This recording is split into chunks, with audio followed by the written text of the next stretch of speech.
Thank you, Mr. Toastmaster, fellow Toastmasters, and guests.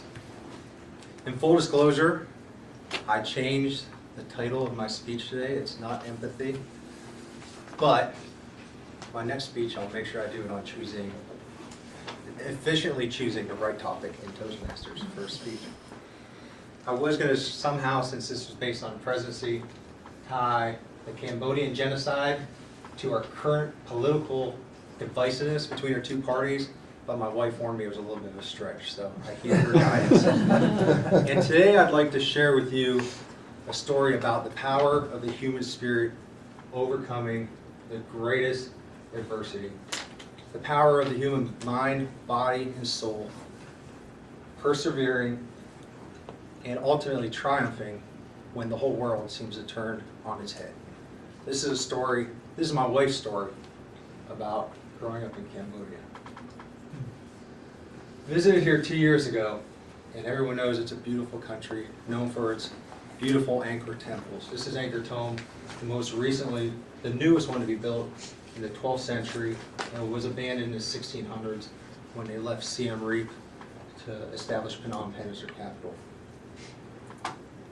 Angkor Wat, probably the most famous of the Angkor temples in Cambodia, and the largest religious temple in the world, with 5 miles circumference around the whole thing.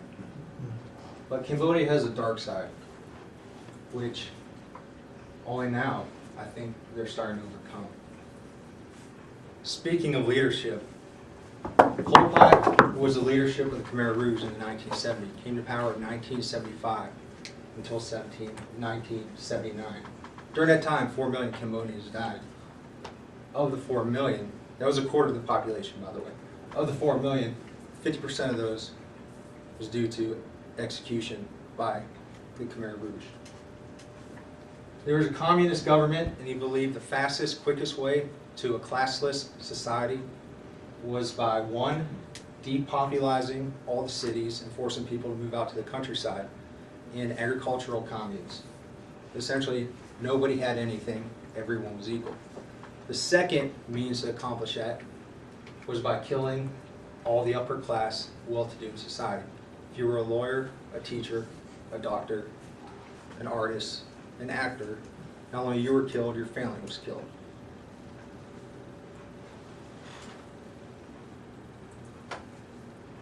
The routine became evil during the reign of the Khmer Rouge. When I was touring this beautiful high school with this courtyard and blue skies, was the infamous Tulsang 21, also known as S21 security prison. This is one of 150 torture prisons in Cambodia at the time. Of the 17,000 people that passed through its walls, that entered, only 7 are known to survive.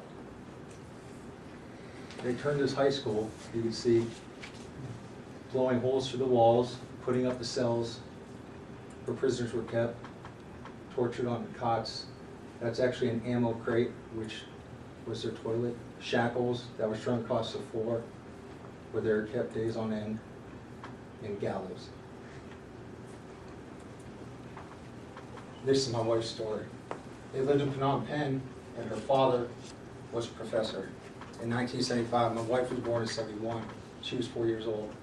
She remembers the Khmer Rouge coming in, and they fled to Savai Rang, a province in the southeast portion of Cambodia, approximately 120 kilometers away, about 72 miles. Because her dad was a professor, he was captured before they left, and her 2 older brothers, because they spoke English, Cambodian, and Vietnamese.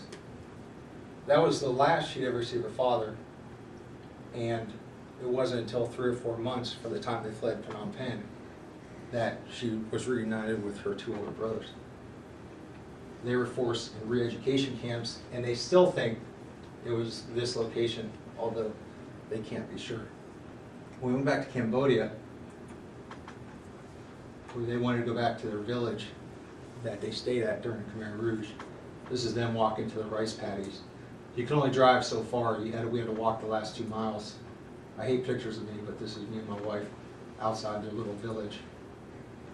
The family, their relatives that housed them, during the reign of the Khmer Rouge threw a big ceremony and dinner for them. This is their house that they slept in, the majority of the family. My wife's name in Cambodian is Slay Tut, which means little girl. They didn't have enough room in that big hut you saw in the previous slide, so this is the small hut her and her brother slept in. They joke around that she left as a small girl 30 years ago, and when she came back, she's still a small girl. The one thing her brother asked me to do was take a picture of this gate. He has never been back since they left. And he says the one thing he remembers as a kid is running in and out of that gate. So that's a picture. Amazingly enough, the villagers, the Khmer Rouge, created such a class warfare culture from the poor against the upper class that her relatives, who were farmers, didn't want her family staying with them. If it wasn't for her great aunt right here convincing the rest of the villagers to let their families stay because of relatives, who knows what would happen. While they were staying in this village, the Khmer Rouge forced them to work in the fields. My wife's older sister is a beautiful 13-year-old girl at the time. Her mom was afraid she'd be raped by the Khmer soldiers. So her mom convinced the soldiers that she was mentally ill, which she wasn't. The funny thing about this is, since they didn't want her to work in the fields because they thought she wasn't capable, she ended up having to monitor the water buffaloes every day that were going in and out of the rice paddies.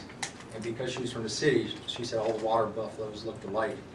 So every day she'd lose count of the water buffaloes, which just fed into the story that she was incapable to do any manual labor, and they kept her in the house.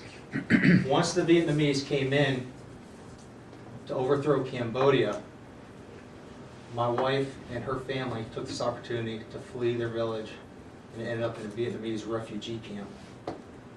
To this day, my wife says they don't know how they survived because she remembers the bullets flying over their head. Once the Vietnamese overthrew Cambodia in faster time than anybody realized and freed Phnom Penh, my wife's family left Vietnam and went back to Phnom Penh to look for their father. My mother-in-law says they heard about this place that was torturing and killing individuals, so they came back and looked through there while there's still bodies and blood on the counters, on the torture chambers. These were the last 14 bodies left in Tuol Sleng, and they created this memorial for the graves of those bodies. Eventually, they were able to flee Phnom Penh through a rat line, staying in 1979 and stayed in a refugee camp in Thailand until 1981, in which they were able to be sponsored to come to the States. This is my wife while she's in the refugee camp. Her two sisters that now live in Southern California, and her older brothers. One's a minister. He really believes that there's some higher being that saved them on their way out of Cambodia. Her other brother owns a restaurant. This is her mother.